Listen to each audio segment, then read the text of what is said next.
Bandits who attacked the Kaduna-Abuja bound train on the 28th of March have paraded their victims in a yet-to-be-identified location. In the viral video, the gunmen were seen sporting military camouflage and uniforms. While putting the victims under pressure, the bandits made their captives call on the federal government to come to their aid. Let's share the story with you.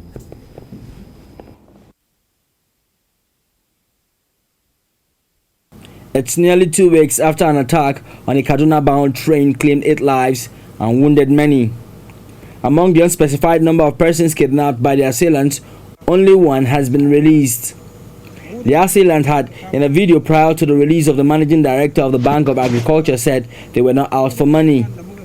But they wanted something from the government, although conflicting reports claimed money had changed hands to secure the freedom of Alwan Ali Hassan. Or the bandits and terrorists that Sheikh Gumi met have had over time established link with the jihadists operating in the Sahel region in the northeast and the Sahel region of this. So if they begin to say, okay, that the federal government knows some of their demand, I may think maybe it may be one of those, or it may be something we don't know. There are indications that negotiations are on for the release of others still in captivity, even though their captors are yet to make clear their demands. It has also emerged that the attackers may not just be bandits but jihadist fighters from a faction of Boko Haram in the Sambisa.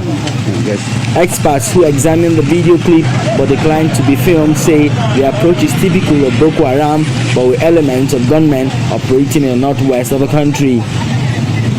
While security forces have stepped up operations in the northwest, the spate of attacks in communities in the region has also increased. Weapon alone does not translate to victory in the battlefield. A lot of other things need to be in place before you can see the impact. You may have all the right weapon, but if you lack the morale, the resilience, the support, political will to do the fighting, it will not translate. I'll give you an example of what happened in Afghanistan. The security challenges in the country are constantly changing, just as security forces are also reviewing their strategy. Experts say that the result is not commensurate with the efforts. Sifon Asian, TVC News, Abuja. Just by Sifon Asian there.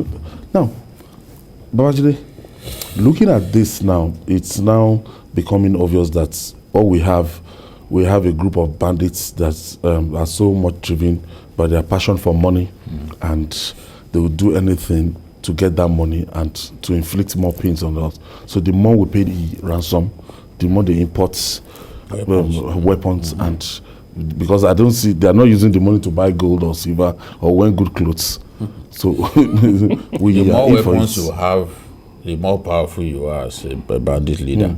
Others will respect you, and your territory will then expand because they are also constantly fighting among themselves. How did Dogo Gide become powerful? He went into the forest of Dansandao and took out Buarindaji.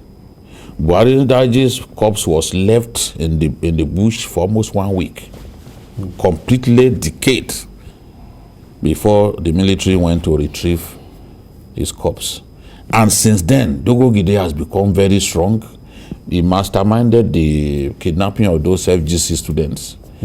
He is operating from Niger, parts of Kaduna, right into Zamfara and Kebbi. The numerical strength of... Strength, not just numerical strength, weaponry.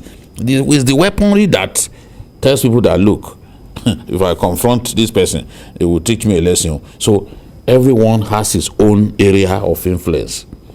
You do not... So right now, Dogo Gide seems to be the most ruthless. It's in my view now, the most dangerous. People talk about Bello Tuji and the rest, but in terms of influence, in terms of what Dogo Gide has carried out, the operation that is carried out, in terms of what is done, even to fellow bandits, then you know there is someone that you have to fear. So, and that is the thing. You see, when people talk now about, we have now discovered that these are not just bandits, that elements of Boko Haram. If people play back this program, for at least 1.5 years, I had been saying that these Boko Haram elements had gone to the north central and the northwest. But because we like to deceive ourselves, we wanted the world to believe that Boko Haram had not spread its tentacles beyond the northeast. We were in denial. When the students of government science secondary school Kankara were kidnapped, who released the video? Was it not Shekau that released the video? He was one who organized the kidnap. So they had been working together even before then. In two Salas ago, in Niger State, Shekau published pictures of his men in a Niger State forest. And I said it on this program. And it was corroborated by the governor. The governor himself said that Boko Haram was controlling some territories in Niger State. Now, it's now looking strange to us that some people stormed the train. Because we chose to believe ourselves, believe our own lies. These guys, it's not a new thing.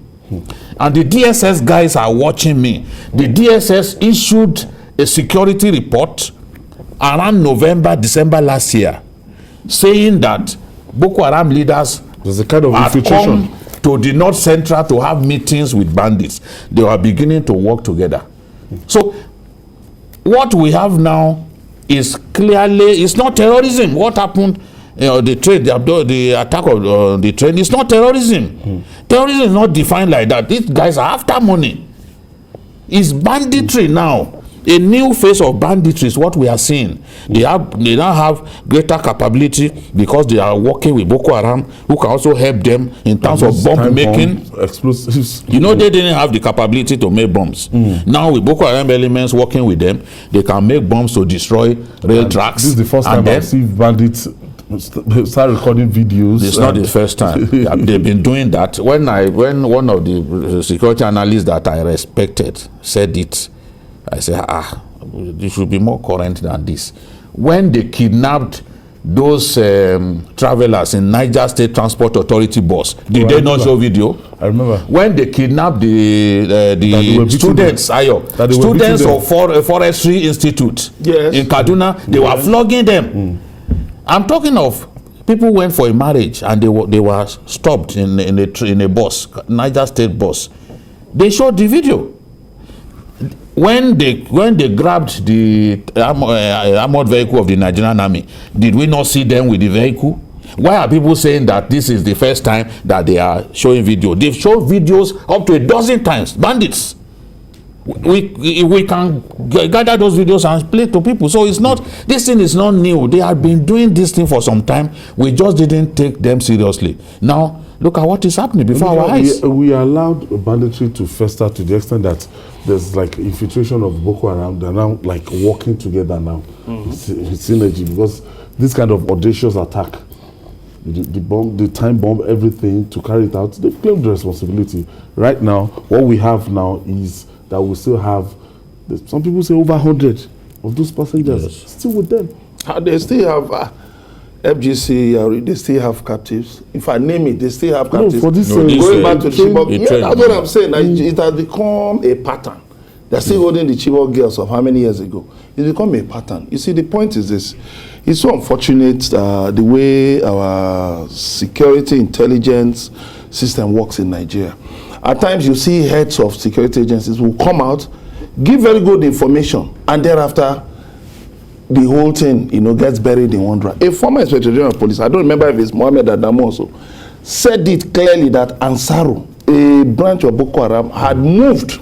If you remember the attack on, was it Air Force airmen or soldiers, in Kogi State? On the way to Lokoja. There was that attack. And then the Inspector General of Police at that time came out clearly to say it was Ansaru, that Boko Haram, a branch of Boko Haram, had moved down to the north central. I think Kogi somehow was able to repel them. They moved to Niger. So the point is this. Yes, the military is doing so well in the northeast, dealing with Boko Haram and ISWAP. But the point is this. The root, those really into this thing, government has to confront them and clear them. It may be difficult because these people have built up weaponry. But you see, if you keep dishing out money to them, they'll keep getting stronger until they might do the unimaginable. So government has no option. Government cannot retreat. The security agencies cannot retreat. They must find a way, using conventional or unconventional means, to root out these guys.